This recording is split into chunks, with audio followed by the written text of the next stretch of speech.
시사 매거진 제주 금요일과 토요일은 교계 현안들을 다루고 있습니다. 자, 매주 금요일 이 시간은 기후위기, 여러 환경 문제들을 기독교적인 가치관으로 바라보고 또 실천 가능한 노력들을 얘기해보는 지구 돌봄 프로젝트 코너로 함께 하는데요. 오늘도 기독교 환경교육센터 산림의 지도위원을 맡고 있는 이인미 박사와 함께 합니다. 박사님 안녕하세요.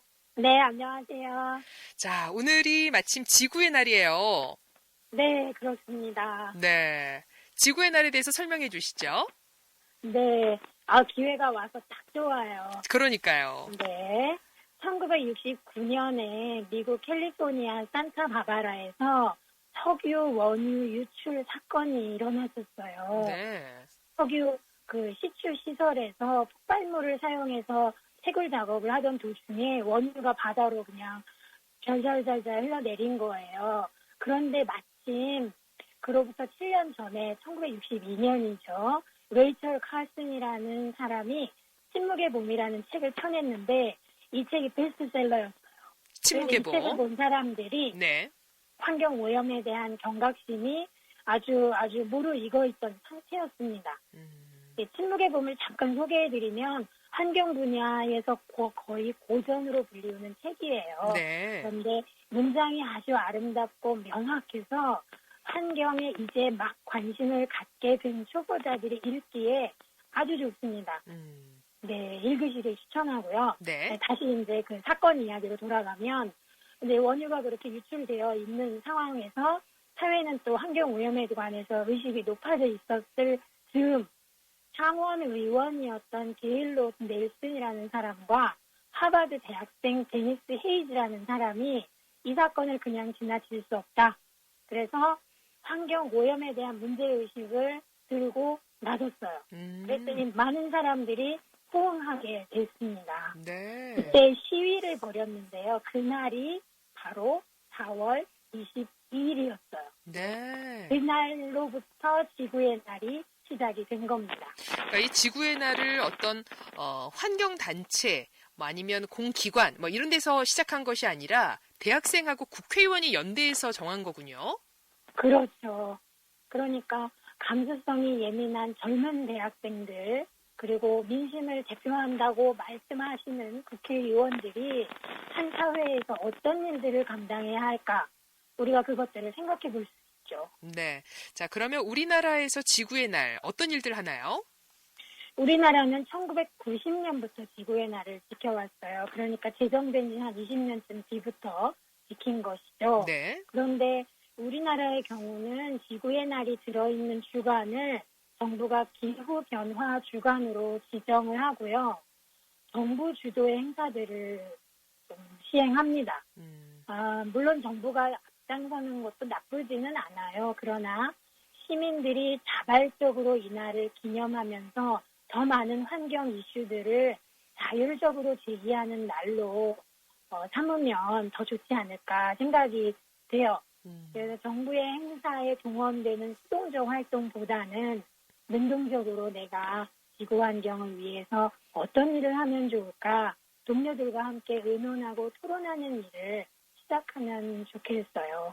교회가 그런 일을 하면 더 좋겠죠. 네. 그러니까 지구의 지속 가능성을 생각하는 대화 모임 같은 것을 교회에서 만들면 참 좋겠어요. 네. 그러니까 교회가 지구의 지속 가능성을 생각하는 대화 모임들이 만들어지면 좋겠다 말씀해 주셨는데 그러면 지금 방송 듣고 계시는 분들 중에 그런 마음이 있으신 분들도 계실 수 있잖아요. 네. 어떻게 운영하면 좋을지 좀 조언해 주시죠.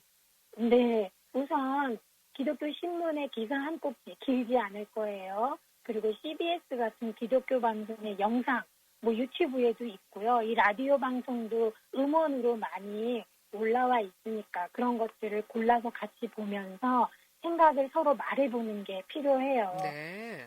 처음에 모임 만들면 강의를 좀 듣기는 해야 될 거예요. 정보가 너무 없으니까. 그렇지만 기본적으로는 내 의견을 얘기하고 남의 의견을 듣는다. 그런 대화 모임으로 만들어가면 좋을 것 같아요. 네. 이 대화 모임에서 이제 어떤 주제를 다루든 간에 지구의 지속 가능성이라는 주제로 압축될 거예요. 그리고 제가 지금 5번째인가 6번째인가 지구 돌봄 프로젝트를 아나운서와 함께 진행하고 있는데 우리가 나눈 모든 이야기들도 다 지구의 지속 가능성 주제에 연결되어 있다. 그렇게 보시면 틀리지 않습니다. 네. 그러니까 지구 환경 문제 다룰 때 이 지속 가능성이라는 단어가 자주 거론이 되잖아요. 네. 여기에 어떤 뜻이 있는지도 좀 풀어주시면 좋겠어요. 네. 지구의 지속 가능성은 말 그대로 지구가 지속할 수 있도록 이라는 뜻이에요. 그런데 지구의 지속 가능성에 관한 대화 모임을 할 때 그 대화는 지구가 어떻게 하면 지속할 수 있을까? 그것에 관심을 가지는 데에서 출발해야 할 것 같아요. 네. 근데 여기서 관심을 갖는다는 말은 나와 대상을 연결한다는 뜻이거든요. 나와 대상을 연결하면 대상의 문제가 곧 내 문제가 됩니다. 그러니까 다시 말하면 지구의 가능성이 내 문제처럼 느껴진다. 이건 관심을 아주 잘 가진 상태가 되는 거예요. 반면 지구에 문제가 생긴 건 잘 알겠어요. 하지만 내가 살아있는 동안에는 그리 큰 타격이 없겠죠. 이런 식으로 뒷일을 전혀 생각하지 않고 지구의 자원을 그냥 쓰기만 하겠다. 이런 행동을 파괴라고 제가 지난 방송에서 이야기를 해드렸던 것 같아요. 네.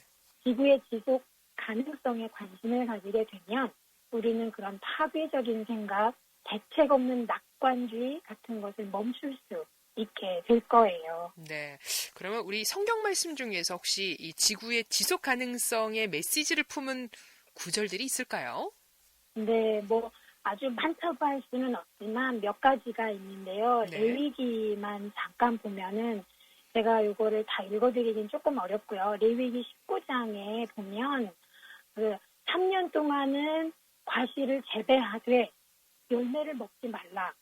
그리고 4년째에는 여호와께 드려서 제사를 지내고 5년째부터 열매를 먹어라. 이런 그 구절들이 나와요. 네. 이거는 왜 그러는 거냐면 식물을 혹사하지 않는 방법인 거예요.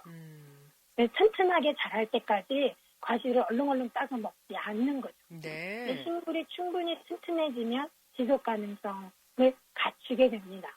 그리고 또 신명기에 보면은 22장에는 이런 이야기가 나와요. 포도나무 사이사이에 다른 것 뿌리지 말라. 또 왜 그러는 거냐면 포도나무는 다년생 식물인데요. 거기 사이에 또 다년생 식물을 또 심으면 토양이 피폐해질 가능성이 굉장히 높아요.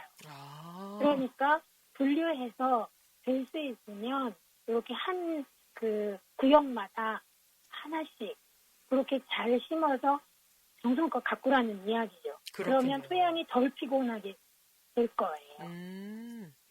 자, 그러면 이런 내용들을 실은 교회 안에서는 종교적인 규례로 좀 이해하고 있었는데 네. 그렇지 않은 건가요, 그러면? 종교적 규례가 아닌 건 아니고요. 종교적 규례인데 하나님은 이 종교적 규례 안에 생활을 그대로 압축시켜 넣어주신 거라고 이해가 돼요. 네. 예를 들어서 안식년, 희년 우리 많이 들어봤을 거예요. 네. 그런데 이것도 종교적인 규례지만 참 재미있게도 안식년과 희년은 도시 사람들보다 농촌이 아주 잘 지켰다는 기록이 로마 역사 자료에 나와 있어요. 로마 역사 자료에 나와 있다고요. 네. 농촌에서 오히려 희년과 안식년을 더 잘 지켰다. 굉장히 특별하게 들리네요. 네. 희년과 안식년이 농업의 지속 가능성을 보장하고 있기 때문이에요. 네. 우리가 상식적으로 생각해 보면 알듯이 이스라엘 나라는 지역적으로 볼 때 그다지 비옥하지 않은 곳이 우리나라에 비해서도 그렇죠. 그렇죠. 그런데 그 지속 가능한 농법, 그것이 결국 하나님의 말씀으로 주어지니까 그 말씀을 따라서 식물과 땅을 잘 관리했어요. 그러다 보니 지금도 이스라엘은 식량 자급자족은 물론이거니와 수출까지 합니다. 그런데 우리나라는 이제 어떤가 봐야겠죠. 우리나라는 지속 가능한 농업에 그다지 관심이 없는 나라에 속해요. 식량 자급자족률도 대략 25% 정도라고 합니다. 근데 만약에 우리나라의 식량을 수출하는 나라들이 기후가 불안정해지거나 홍수가 나거나 땅이 갑자기 오염되거나 해서 식량 수출을 중단했다. 그러면 우리나라는 어떻게 될까요? 식량난이 일어나겠죠. 그렇죠. 층간소음 정도로도 지금 칼부림이 일어날 정도의 분노가 오가는데 식량이 부족하면 우리 그 다혈질의 한민족 어떤 분들은 크게 분노하실 거예요. 그러니까 국민의 한 사람으로서 우리나라의 식물과 땅의 지속 가능성에 관심을 더 가져야 할 필요가 있습니다. 그리고 네. 물론 정부의 농업 정책에 대해서도 관심을 가져야 되죠. 기독교인들이 교회 단위로, 교회가 참 좋아요. 곳곳에 없는 데가 없습니다. 교회가 조직적으로 모여서 지구의 지속 가능성을 위한 일에 앞장서면 정말 좋겠다고 생각됩니다. 네. 자, 지구의 지속 가능성에 대해서 오늘 말씀해 네. 주셨는데, 자, 우리가 관심을 정말 많이 가져야겠구나라는 생각이 드네요. 자, 네. 오늘 말씀 여기까지 듣도록 하겠습니다. 고맙습니다. 네, 고맙습니다. 네, 지금까지 기독교 환경교육센터 산림의 이인미 지도위원이었습니다.